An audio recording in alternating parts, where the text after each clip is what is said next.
YouTube star Logan Paul I love this. pranked the BBC this week when he sent a lookalike along to be interviewed by the BBC's Matt Shea. Take a look at this. Thanks. Matt. Sorry, I'm tired. No, last night was hard. Hit me with the all right. All right. How are you enjoying Puerto Rico? Yeah, pretty good, huh? He thinks it's me.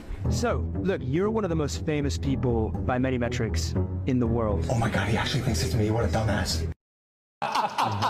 Blimey, Matt, maybe you should have taken BBC Verify along with you to make sure it's Logan. But then Logan Paul, the real Logan Paul, interrupted the interview with the lookalike and sent in protesters to highlight the BBC's dubious history of employing sexual predators. BBC is fired! BBC is fired! Fire! No way, bro. Stop touching child! Stop touching child! Ask him about his personal account. MattHShay@gmail.com is website. Tell him he unlocked 3 achievements. Amazing. Come on. Oh, he's leaving. That's what upset him the most.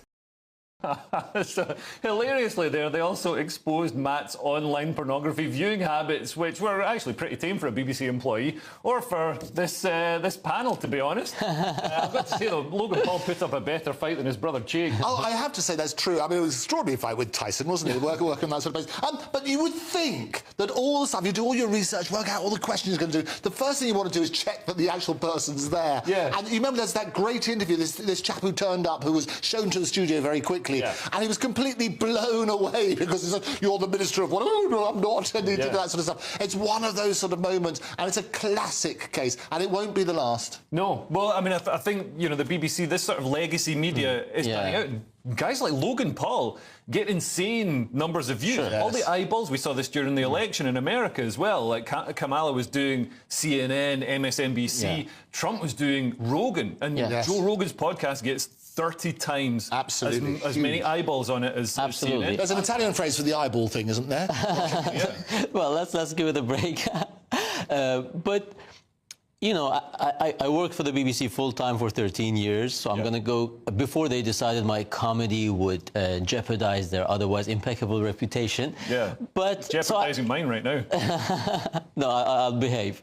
But the thing is, I have some sympathy for the guy, because anybody can have an off day. Maybe he was filling in for someone, maybe it was in his area, but granted, he didn't do his homework. But the problem here is the audacity and the arrogance of legacy media outlets to come up with BBC Verify and BBC fact-checking. It is still on their website. I'll give you just one example, which is staggering.